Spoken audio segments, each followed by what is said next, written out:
That leads to the Tristan Jarry situation. You know, he has a .945 save percentage, has a 181 goals against. He's actually have better numbers than Matt Murray, although Matt Murray has been fine by me. It's a nice problem to have. They have 4 games this week. This is more a function, I think, of having a lot of work, and he's going to split this guy up, you know, with Murray. Yeah, I think that's the way to play it for a while. Murray struggled episodically. Still your go-to goaltender, obviously, but Tristan Jarry's done a nice job.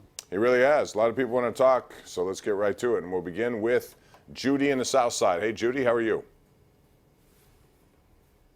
Judy, are you there? Judy.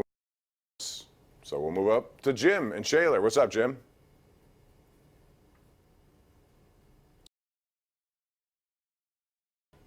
Jim, are you there?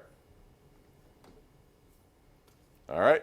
Jim's not there. Either he's not there or this system has failed. Top here. Let's go to Lori.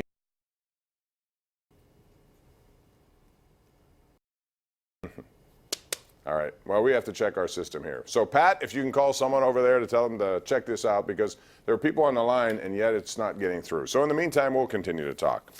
And we'll talk about not the prettiest of games. Pittsburgh-Cincinnati was boring, no question about that. Today, the Bengals announced that they're now benching Ryan Finley. If they had done that yesterday, they might have won the game. Yeah, absolutely. Because Andy Dalton at least has some resume. Yeah, Andy Dalton, pretty good quarterback, standing on your sideline in a game you're not desperate to win, but you could easily win by putting him in there, it seemed. Right. Yeah, Finley's been terrible. It was a 3-game experiment. He got worse and worse. It doesn't look like they're going to back off on a quarterback with the #1 pick. Yeah, I don't know. They're 0-11 right now, so they have a 2-game lead on the Dolphins, which they probably didn't expect. So maybe that has something to do with this. All right, let's see if we got those. Let's go to Pete in Squirrel Hill. Pete, are you there? Hey, Bob. How are you tonight? Good. How are you doing? Hey, Bob. The Cincinnati Bengals will be underdogs against Pine Richland. That's a disgrace. But anyway, what I'm calling about tonight, Bob, you posed a question last night to Tim Benz on your show and on the Cochran Sports Show, comparing a better job, USC or Penn State. Bob, the history. 7 national championships versus 2, 6 Heisman Trophy winners versus 1. They have put 4 times as many players in the NFL as Penn State has. Not recently. In their program's history. Not recently. Bob. It has history. There's no question. And if you can get, Pete, if you can get that program back to where you're referring to, then you'd be hailed as a hero out there, and there's a lot of opportunity for a lot of extra money to be had. Bob, you know who their first choice is? Penn State is a pretty good program to have, and he's made it that right now. They haven't done anything in 26 years in the Big Ten, Bob. 26 years. All right, well, right? I'm just saying. You know who USC's first choice is to try to talk about a retirement? No, who? Ohio State's former coach in Florida who won 3 national championships. Well, then if Urban Meyer wants to go over there, then go over there. They try to get him out of retirement. Franklin's not their top choice. Okay? I'm not saying it. I only brought this up because it's been rumored that they're talking to James Franklin. So it leads to the question. Thanks, Pete, for the call. And, Gene, if you had a choice, I think Penn State is a very good place to be a head football coach. He's turned that program around, from where it was to where it is.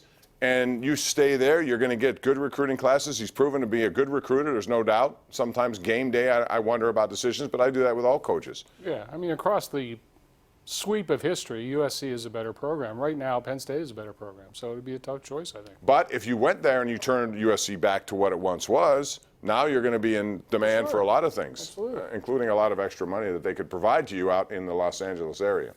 All right, let's go out to Tony in McKeesport. Hey, Tony, how are you? Hey, good day, sir. What's up? Yeah, well, the controversy was all over the news today in the city. It's wonderful that, the Pittsburgh fans really were out and saying, hey, we got to, try this new guy.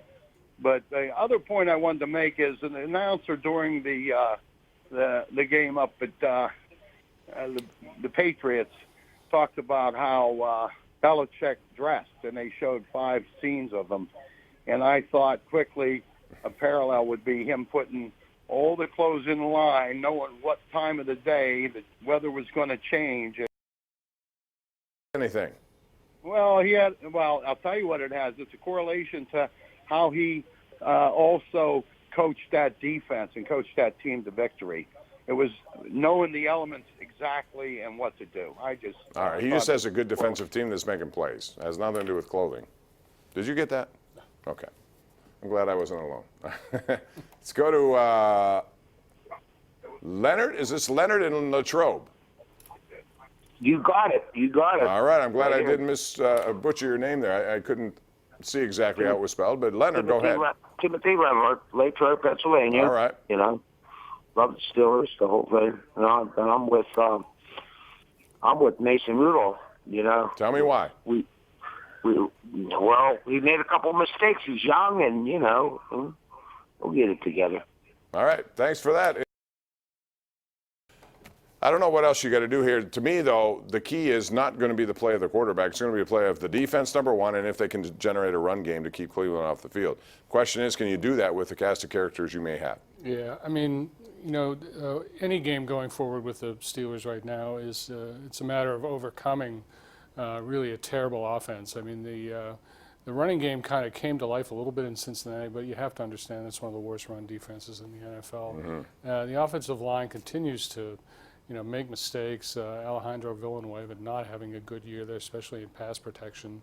So their whole mission when they play now is to overcome that offense, and it's going to be hard to do week after week. Yeah, I got to give a shout out to the two guys who came in this week, brand new, Kareth White, who had 70 yards, and Deion Kane. Pretty good stuff. They brought him in. A lot of people said, let's go after Terrell Pryor or get a veteran. These guys have... those guys did a fine job. They're just not starters. Yeah. Right, and that's the problem on offense. With all the injuries, you just don't have a lot of starters, and I wouldn't bet that Juju Smith-Schuster is going to be available either. So we'll see. Tony, Jim, Dave, Robert, and Mike. We'll try to get your calls on next right here live, Pittsburgh CW.